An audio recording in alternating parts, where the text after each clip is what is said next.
The Uber driver who wanted me for himself, English, is not my first language, and I am writing on my phone, so I apologize in advance for any mistakes.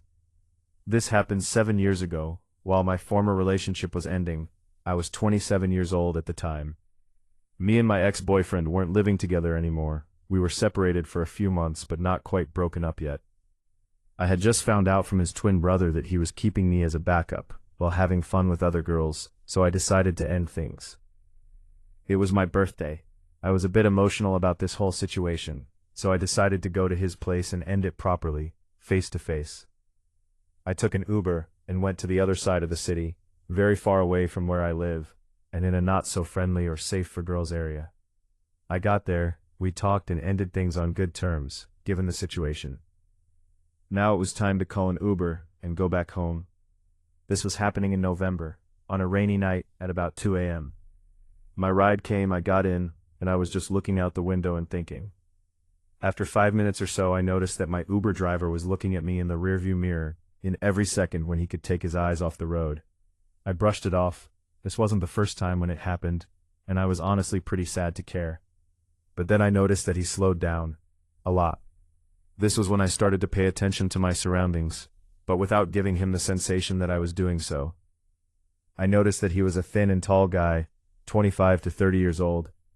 He looked like he wasn't taking very good care of himself, and his car was actually pretty dirty. I was just hoping to get home safe and fast at this point. Then, out of nowhere, he started talking. "You are beautiful." Me, long pause. "Thanks." "Driver, what's your name?" Me, long pause, and then I whisper my name. I realize that he could see it in the Uber app anyway. "Driver, what a hot name. I've always wanted to have sex with a girl named my name." Me, total terrified silence. Driver, staring at me in the rearview mirror. He started talking and rambling without pause, but expecting clear responses and reactions from me. Driver, "Do you have a boyfriend?" Me, "Yes." Driver, "What a shame. I wanted you for myself." Me, silence. Driver, "But I don't mind the boyfriend. Let's go somewhere else. Come on. Change the address in the app, 'cause I can't. Only you can. I know a place where we can go be alone and smoke some weed." Me, "No, I can't. Take me to the address from the app." At this point, I started to pay close attention to the route he was taking. I was so ready to jump out of the car if the situation had gotten really dangerous. Then, he puts on a local rap song which I never heard before. The lyrics were very explicit, describing what the singer does to a girl during sex. Extremely explicit lyrics. Driver, "Hear that? That's how having sex with me would be like. Oh yes, I would totally lick you like that, and pull your hair until you can't even scream anymore. You will love it and come back begging for more." Me, total silence. At this point I started messaging my ex and telling him what was happening. It was also a good excuse to not have to look at him or reply. Driver, "What do you think about that?" Me, silence, texting my ex. Driver, yelling, I asked, "What do you think about that?" I froze. Me, well, I haven't heard this song before. Driver, "Do you smoke weed?" Me, "No." Driver, "Smoke a joint with me." "No, thank you." Driver, "Are you home alone?" I could call it a night and go to your place and show you what I'm talking about. My heart was racing so bad at this point. I was so scared and shaking so hard. I was home alone, actually living alone. I decided to start recording him from here on and send the recording to my ex. Me, "No, my parents are waiting for me." Driver, "Ugh, that sucks, man. But we can stay in the car. I'll join you on the back seat. We'll find a spot where it's dark."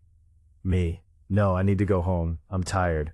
Driver, "Come and I'll make you come 3 times in 10 minutes, trust me. Where did I put that weed?" And he started searching for it. My ex listened to this part and called me. I was so relieved when I saw my phone ringing. I answered, and I made sure that the driver would hear that I'm on the phone with someone. He kept on talking, but I didn't hear much because he seemed to be upset about my phone call, and he was mostly talking to himself. My ex was furious, but told me to say out loud things like where I am, when I get home, as if he was asking me and I was answering, and other stuff like my mom texted me and is waiting for me, to say that I will call him when I get home, etc. I ended the phone call, and the driver asked me if that was my boyfriend. He kept silent for about 5 minutes, and I was so anxious to get home. We had like 5 more minutes before getting to my address. When he saw on the map that we were getting close, he started asking me again to go somewhere or stay in the car with him, to smoke with him, to tell him everything about me and my life, that he thinks he fell in love, to break up with my boyfriend. His speech was getting scarier, and he was getting more and more anxious that he couldn't convince me. He was turning to look at me, stopping at green stops so he could turn to me. After what seemed like forever, and after shaking like a leaf, when we got in front of my building, I practically jumped out of the car, while he was like, "No, no, don't go, where is your apartment, let me come with you." I ran and entered the building. I had previously taken my keys out of my bag to open the intercom. I didn't turn on the light on the staircase because I didn't want him to see where in the block I live. It's a small block with 4 floors only. I stood there in darkness and peeked out the window to see if he was gone. He wasn't. He was looking at the block, probably waiting to see exactly where lights would turn on, aka where I live. I couldn't even enter my apartment because I had left the lights on in my hallway and he would have seen that. I waited like 5 minutes and he slowly left. I quickly entered my apartment and locked everything, but I did not turn on or off any lights so it wouldn't seem like someone got home or something. I went to peek out the window to be sure that he indeed left. But, surprise, he was back and parked this time. I was scared out of my mind.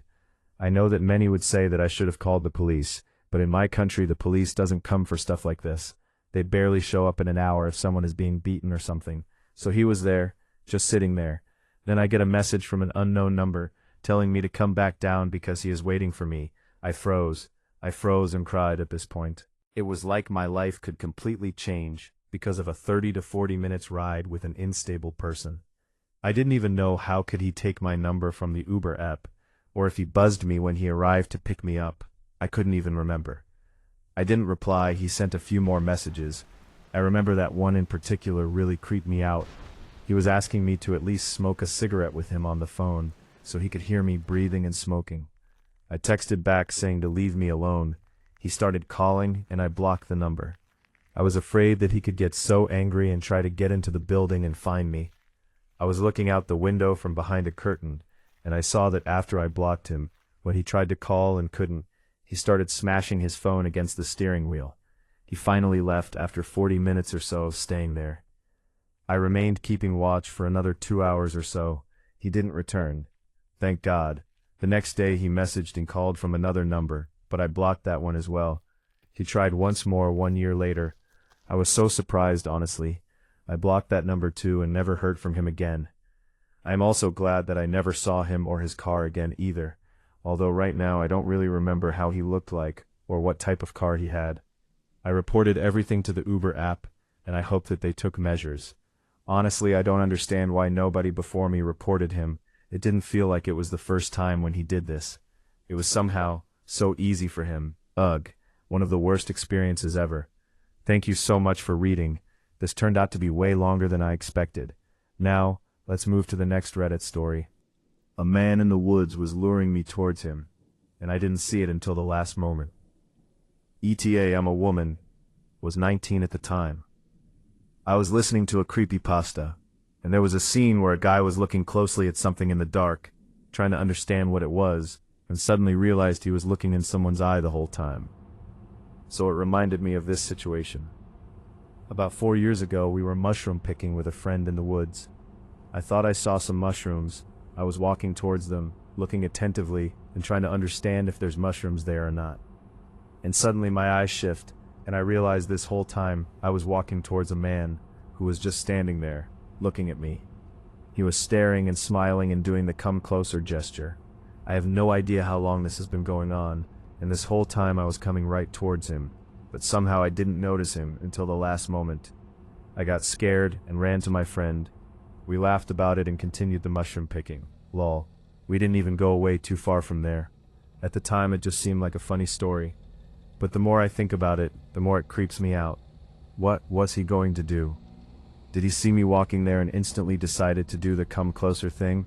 Was it supposed to be a prank? I'm so confused.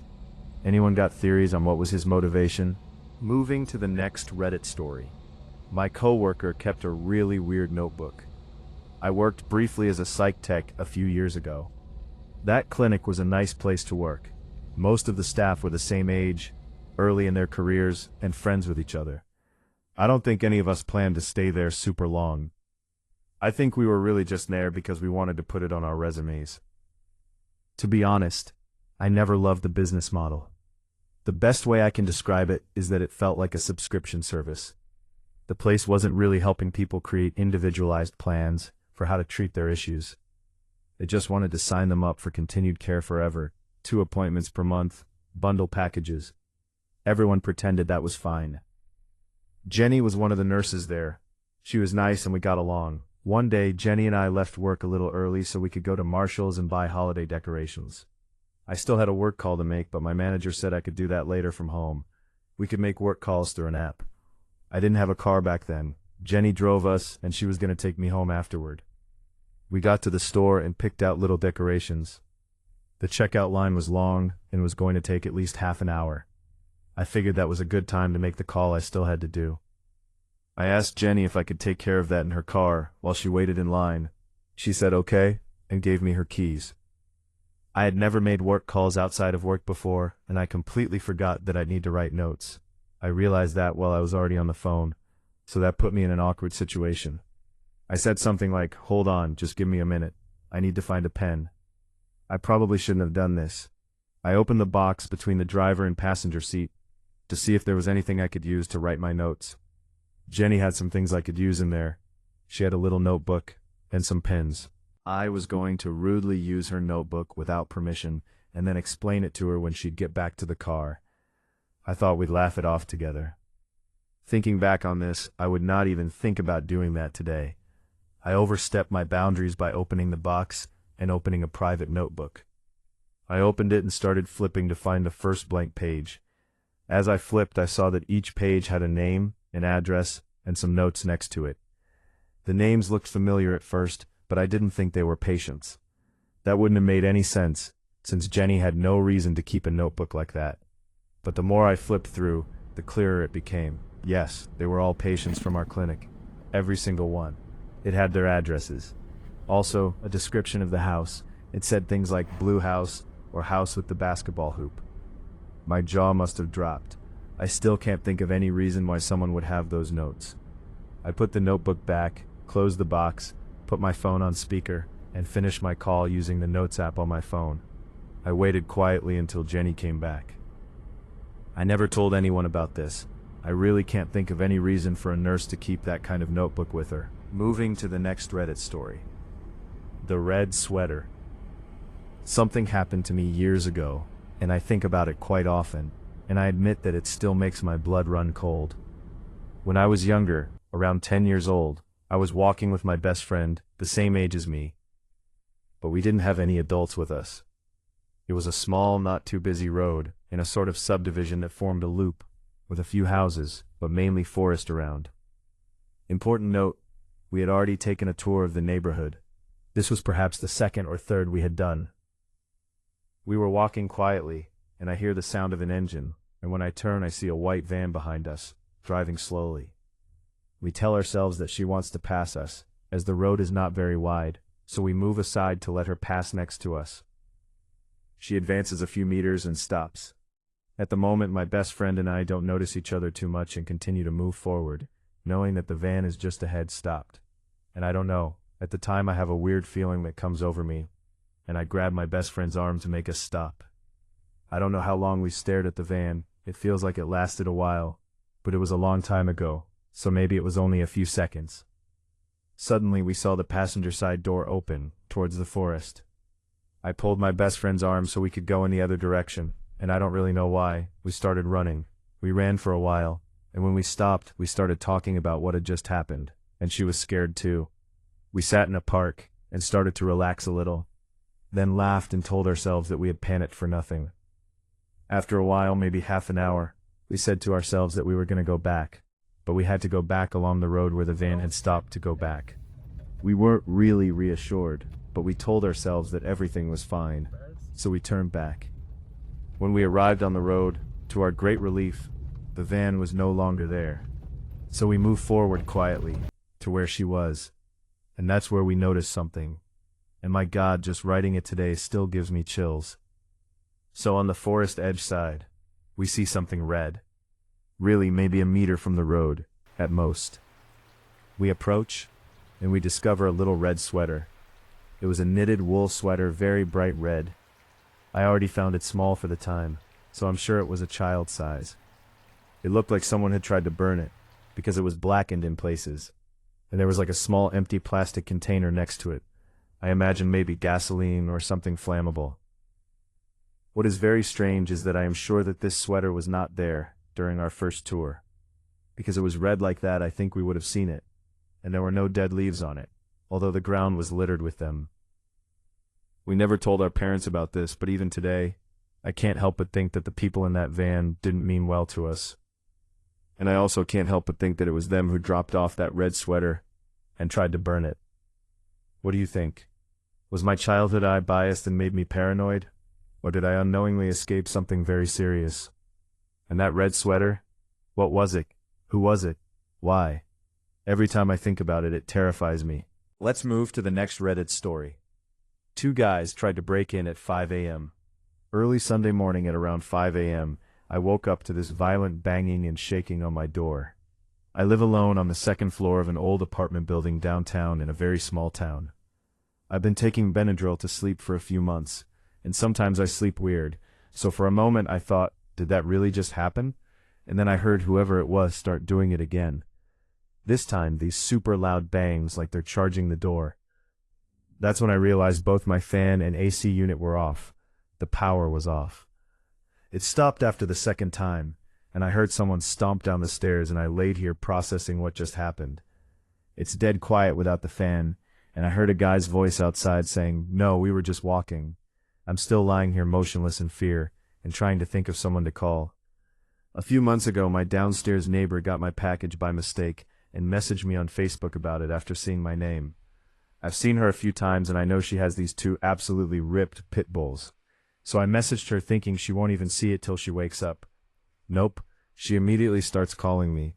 She says she saw the 2 guys come out of the building after trying her door, mine, and the person across the hall from me, and then tried to lie and say it wasn't them.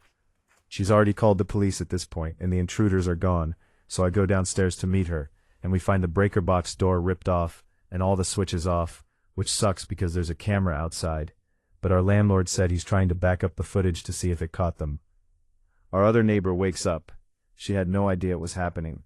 Finally, the downstairs neighbor got the power turned back on, and the cops showed up within like 20 minutes to get statements. Apparently, the downstairs girl was awake the whole time and heard them trying her door, and her dogs were doing a low growl thing instead of barking. Cops haven't updated any of us yet. Some of my coworkers said maybe it was the TikTok trend where they kicked the door in. Thankfully, my door opens outwards, not inward, if that's the case. But I feel like cutting the power and trying to open all 3 units seems more like an actual break-in. I've barely slept since it happened, and I'm about to try now. To the 2 guys who tried to break in at 5 a.m., consider yourselves lucky you aren't being crapped out by a pit bull right now, and let's not ever meet again. Let's move to the next Reddit story. Guy I haven't met at a conference wanted to meet me desperately. After I attended a work-related conference, I received a creepy LinkedIn connection request from Tom, with a note saying, "We attended the same talk together. I liked how you laughed, but we never got a chance to say hello." I don't recall the exact wording, but hope you get an idea. I found the message extremely odd, because several folks saw my company t-shirt at the conference between the talks or during the meals and spoke enthusiastically about my company's work. I deleted the LinkedIn invite without further thoughts. About 2 days later, a long-lost high school friend, Julia, emailed me saying Tom attended the conference, saw me, but never got a chance to connect. Julia explained Tom was her former client, maybe anxious about reaching out to people, and really wanted to meet me. She also CC'd this guy in the email. Then Tom replied on the thread, starting a chat. I was pissed how she gave away my email address without my permission. I explained that without Tom and CC, I indeed attended the conference, but I no longer add people I do not know to my social network due to the number of online frauds. She apologized.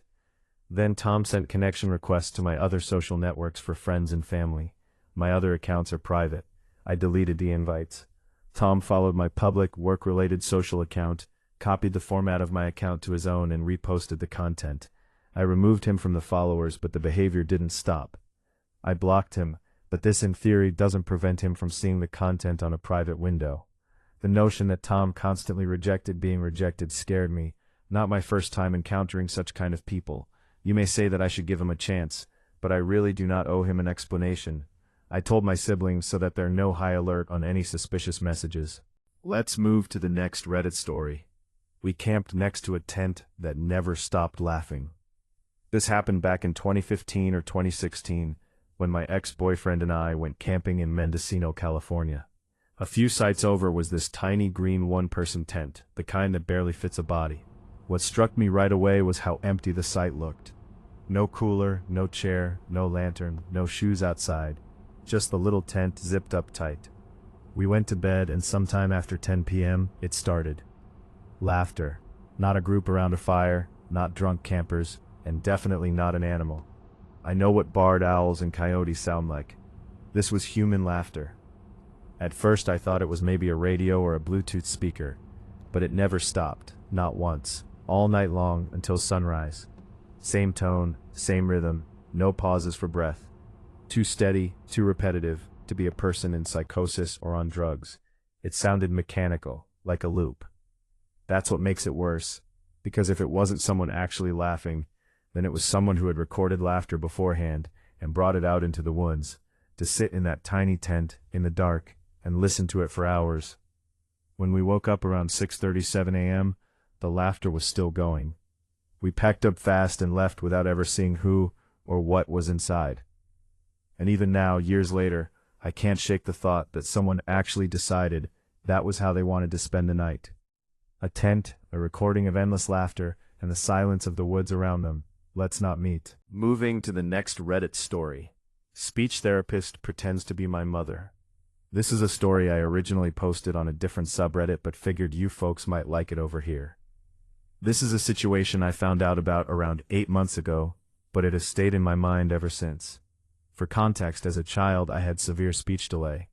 I was completely mute up until a few weeks before kindergarten. This caused me to have a speech impediment, which I technically still have to this day, but to a lesser extent. I'm lucky enough that the letters I have trouble with match up with the letters often dropped in certain accents. So to the untrained ear I sound British or Australian depending on who you ask.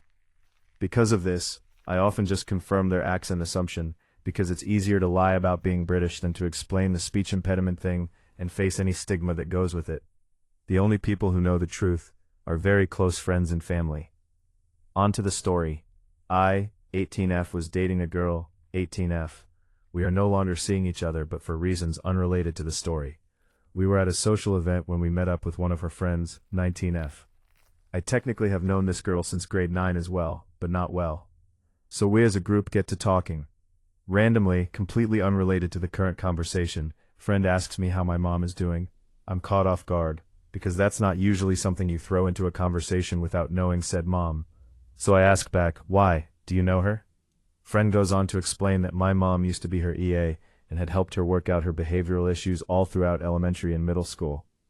Now this is weird, because although my mom did work in a school for a brief time, she was a lunchtime supervisor and only ever worked in one elementary school I know the friend didn't go to. So I ask friend if she's sure it was my mom, because she wasn't an EA. Friend confirms because my mom used to talk about me all the time, and when friend was deciding which high school to go to, my mom recommended my high school, because that was the school her daughter went to. Now within my high school, there were a few people with the same name as me. My name is about as basic white bitch as they come. So I ask friend, are you sure it's me who she was talking about and not one of the other people with my name? She once again confirms it was definitely me because my mom would tell her details about my life and told her about my time going to speech therapy. Now hold up. As I said earlier, I am very secretive about the fact that I have a speech impediment. This friend is clearly someone I have never told, although I will admit it's not impossible to guess, and the girl I was dating at the time could have told her. But I have never, and I mean never ever ever, told anyone about going to speech therapy. That's just never a detail I share when telling my life story. It's clear that someone who knows me, like family, is telling her this stuff. There's no way friend could have accurately guessed so many details about my life.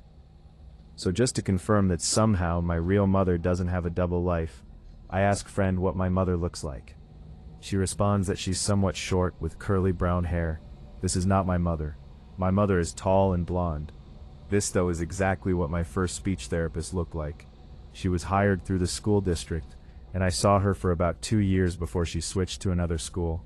She also works with a variety of special needs, meaning it's very likely she went on to become Friends EA.